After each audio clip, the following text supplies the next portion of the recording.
নমস্কার বন্ধুরা, welcome to এসটিউনিক sports. বন্ধুরা, এই ভিডিওতে আমরা কথা বলবো বেশ কিছু ফুটবল আপডেট নিয়ে, যেখানে আইএসএল নিয়ে বেশ কিছু গুরুত্বপূর্ণ আপডেট শেয়ার করার রয়েছে। আমাদের জাতীয় দল নিয়ে কথা বলার সাথে সাথে ইস্ট বেঙ্গলকে নিয়ে বেরিয়ে আসা বেশ কিছু গুরুত্বপূর্ণ নিউজ তোমাদের সঙ্গে শেয়ার করে নেব এই ভিডিওতে। তার আগে একটাই রিকোয়েস্ট, চ্যানেলে যারা প্রথমবারের জন্য এসেছো মনে করে চ্যানেলটাকে সাবস্ক্রাইব করে নিও, তাহলে তোমাদের প্রিয় দলের খেলার সমস্ত আপডেট তোমরা এখানে পেয়ে যাবে। তো চলো আর দেরি না করে ভিডিও শুরু করা যাক। তো শুরুতেই একটা তোমাদের কাছে আমি জিজ্ঞাসা করে নিচ্ছি, কালকে কারা মোহনবাগান আর গোয়া ম্যাচ দেখতে মাঠে যাচ্ছ? তো সেটা কিন্তু অবশ্যই কমেন্টে জানিও। আর আমার একটুখানি টিকিট নিয়ে সমস্যা হচ্ছে, যদি কেউ মাঠে যাও বা টিকিট রিডিম আজকে করো তাহলে আমাকে একটুখানি জানিও প্লিজ, তাহলে কিন্তু তোমাদের সঙ্গে একটু দরকার রয়েছে, একটু কিন্তু আমাকে জানিও এই ব্যাপারটা নিয়ে। তো এরপর যদি আমরা সরাসরি কথা বলি কালকের ম্যাচ নিয়ে, কালকে মোহনবাগান ইস্টবেঙ্গল দুই দলেরই শেষ ম্যাচ রয়েছে। ইস্টবেঙ্গল তো তারা সুপার সিক্সে যেতে পারছে না, তারা কোয়ালিফাই করতে পারেনি, নর্থ ইস্টের সঙ্গে অ্যাওয়ে ম্যাচ। আর মোহনবাগানের শিল্ড কালকে মোহনবাগানকে দেওয়া হবে, তো মোহনবাগানের কিন্তু হোম ম্যাচ রয়েছে। তো অবশ্যই এই যে গুরুত্বপূর্ণ ম্যাচে কিন্তু ইস্ট বেঙ্গলের বেশ কিছু প্লেয়ার তারা খেলবে না, বিশেষত বিদেশিদের নিয়ে কিন্তু একদম সঠিক সিদ্ধান্তটাই নেওয়া হয়েছে। কারণ পরপর ম্যাচ, 2 তারিখে ম্যাচ হয়েছে, 5 তারিখে ম্যাচ, আবার 8 তারিখ আবার অ্যাওয়ে ম্যাচ 12 তারিখ। তো এতগুলো ম্যাচ খেলার জন্য একটা ক্লান্তি ব্যাপার হয়ে দাঁড়াচ্ছে, সেই কারণেই কিন্তু বেশিরভাগ বিদেশি প্লেয়ারকে রেস্ট দেওয়া হবে। এমনিতেই ডিমিট্রিয়াস ডিয়ামান্টাকোস সে কিন্তু আইএসএলের শেষ ম্যাচে রেড কার্ড পেয়েছিল, সে এই ম্যাচের জন্য সাসপেন্ড রয়েছে, সে খেলতে পারবে না, এটা হলো ব্যাপার। এছাড়া কিন্তু হেক্টর ইউস্তেস, সাউল ক্রেসপো বলো, মেসি বাউলি বলো বা রিচার্ড সেলিস, তাদেরও কিন্তু এই ম্যাচের জন্য সম্পূর্ণরূপে বিশ্রাম দেওয়ার সিদ্ধান্ত নেওয়া হয়েছে। তারা কিন্তু এই ম্যাচ খেলতে যাচ্ছেই না এরকম শোনা যাচ্ছে। শুধুমাত্র একজন প্লেয়ার ক্লেটন সিলভা, তাকে কিন্তু এই ম্যাচ খেলানো হবে। বেশিরভাগ ইন্ডিয়ান প্লেয়ারদেরও রেস্ট দেওয়া হবে। কয়েকজন ইয়াংস্টার প্লেয়ার, মোটামুটি ফার্স্ট 11-এ 7 থেকে 8টা পরিবর্তন কিন্তু পরের ম্যাচে হতে চলেছে।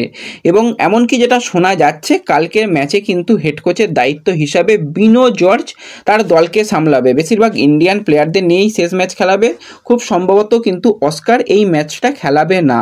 এবার বেশ কিছু প্লেয়ার কিন্তু তারা এবার তাদের যেহেতু আরকারাকের উদ্দেশ্যে খেলতে যেতে হবে, তারা কিন্তু খেলার জন্য কালকেই নাকি রওনা দিয়ে দিচ্ছে, পুরো টিমই বলতে গেলে। এবং কালকে তারা রওনা দিয়ে দেবে এবং তারা পৌঁছে গিয়ে তারা রবিবার কোনো প্র্যাকটিস পাচ্ছে না, সোমবার এবং মঙ্গলবার ওখানে প্র্যাকটিস করে তারপরে খেলতে নামবে।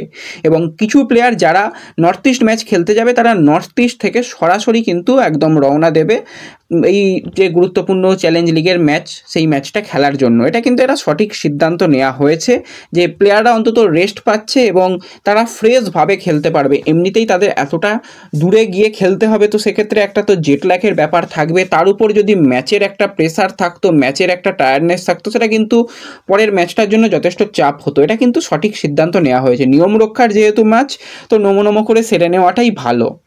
তো এবার যদি আমরা কথা বলি আমাদের জাতীয় দল নিয়ে, তো জাতীয় দলের কিন্তু একটা 26 জনের স্কোয়াড ঘোষণা কালকে করা হয়েছে। স্কোয়াডটা কিন্তু বেশ ইন্টারেস্টিং লাগলো, কিন্তু এই জায়গাতে আরও কিছু পরিবর্তন দরকার ছিল। প্রথমে যদি আমরা গোলকিপার পজিশনে দেখি, সেখানে কিন্তু অমরিন্দর সিং সে সুযোগ পেয়েছে, গুরমিত সিং সুযোগ পেয়েছে এবং ভিশাল কাইত সুযোগ পেয়েছে। অবশ্যই গুরপ্রীতের খারাপ পারফরমেন্সের কারণে তাকে বাদ দেওয়া হয়েছে, একদম সঠিক সিদ্ধান্ত নেওয়া হয়েছে। ডিফেন্স প্লেয়ারে আনোয়ার আলী থাকবে না জানিয়েছিলাম, আনোয়ারকে বাদ রাখা হয়েছে। এক্ষেত্রে কিন্তু আশিস রায়, বরিশ সিং, সানা সিং রয়েছে, মেহতাব সিং রয়েছে, রাহুল ভেকে, রোশন সিং, সন্দেশ জিংহান, সুভাশিস বোস এবং ভালপুইয়া রয়েছে। মিডফিল্ড পজিশনের দিকে তাকালে সেখানে কিন্তু আশিক কুরুনিয়ান, আয়ুষদেব ছেত্রী, ব্র্যান্ডন রয়েছে, ব্রাইসন রয়েছে, জিকসান রয়েছে, আপুইয়া, লিস্টন, মহেশ এবং সুরেশ সিং রয়েছে। এবং সেন্টার ফরওয়ার্ড লাইনে সুনীল ছেত্রী যে ব্যাক করছে জানিয়েছিলাম, সুনীল ছেত্রী, ফারুক চৌধুরী, ইরফান ওয়াদিদার, চাংতে এবং মনভীর সিং, তাদেরই সুযোগ দেওয়া হয়েছে। তো এই জায়গাতে আমার মনে হলো যে কয়েকটা জায়গা চেঞ্জেস হলে খুব ভালো হতো। আশিক কুরুনিয়ান এই সিজনে কটা ম্যাচ খেলেছে আর কত মিনিট গেম টাইম পেয়েছে? Ashique Kuruniyan total 276 minute game time পেয়েছে, একদমই সুযোগ পায়নি। গোল, অ্যাসিস্ট তার নামের পাশে কিচ্ছু নেই, কিন্তু তাকে জাতীয় দলের শিবিরে ডাকা হলো। আর যেই প্লেয়ারটা রীতিমতন পারফরমেন্স করছে সেটা হচ্ছে পিভি বিষ্ণু। সে কিন্তু টোটাল 1540 মিনিট খেলেছে, 4টে গোল, 4টে অ্যাসিস্ট করেছে। আইএসএলে তার নামের পাশে 4টে গোল, 3টে অ্যাসিস্ট রয়েছে, তো যথেষ্ট ভালো খেলছে। এবং সেও কিন্তু উইং পজিশনেই খেলতে পারে। আশিক কুরুনিয়ানও মূলত লেফট উইংয়ে খেলতে পারে এবং পিভি বিষ্ণুর দিকে তাকালে পিভি ফিসনুও কিন্তু দুটো উইংয়েই খেলতে পারে, লেফট উইং বলো, তাকে অ্যাটাকিং পজিশন বলো বা রাইট উইং বলো, সমস্ত পজিশনে কিন্তু পিভি ফিসনু খেলতে পারে। তো পিভি ফিসনুকে অবশ্যই আশিক কুরুনিয়ানের আগে সুযোগ দেওয়া যেতে পারতো। এবং আমরা স্ট্রাইকার নেই করে আমরা এত লাফালাফি করি, এত কিছু বলি, সেই জায়গাতে অবশ্যই স্ট্রাইকার আছে, কিন্তু আমরা স্ট্রাইকারদের উপর ভরসা রাখি না। আইএসএলের দিকে তাকালে আইএসএলের ডেভিডের মতন একজন প্লেয়ার রয়েছে যে কিন্তু ইস্টবেঙ্গলের জার্সি গায়ে 21 ম্যাচে 6টা গোল করে ফেলেছে এবং যথেষ্ট ভালো পারফরমেন্স করছে। একদম পারফেক্ট স্ট্রাইকার বলতে ডেভিডকে বোঝায়। এছাড়া যদি আমরা আই লিগের দিকে তাকাই, আই লিগের দিকে কিন্তু লালবিয়াকনিয়া সে 8টা গোল করেছে। এছাড়া ইন্টারকাশির যে প্লেয়ার রয়েছে সে কিন্তু গোল করেছে, তাদের সুযোগ দেওয়া হচ্ছে না, শুধুমাত্র ওই নামের দিকে তাকিয়ে প্লেয়ারদের সুযোগ দেওয়া হয়। ফারুক চৌধুরীকে মনে হয় সুযোগ দেওয়াটা বেকার, ফারুক এমন কিছু পারফরমেন্স করেনি যে তাকে সুযোগ দেওয়ার মতন জায়গা রয়েছে। ইরফান তার ফিজিক্যালিটি রয়েছে, যথেষ্ট ভালো প্লেয়ার, তাকে ঠিক আছে সুযোগ দেওয়া, কিন্তু অবশ্যই কিছু তো প্লেয়ারদের সুযোগ দিতে হবে, তা না হলে কি করে হবে। ভিশালকে সুযোগ দেওয়া হয়েছে, এবার দেখা যাক, তাকে ফার্স্ট চয়েস হিসাবে তো আমরা দেখতে চাই, কারণ যেরকম পারফরমেন্স করছে যথেষ্ট ভালো করছে, তাকে সুযোগ দিয়েছে, খুবই খুশি হলাম। কিন্তু এই জায়গাতে পিভি ফিসনু বা ডেভিডকেও সুযোগ দিতে পারতো।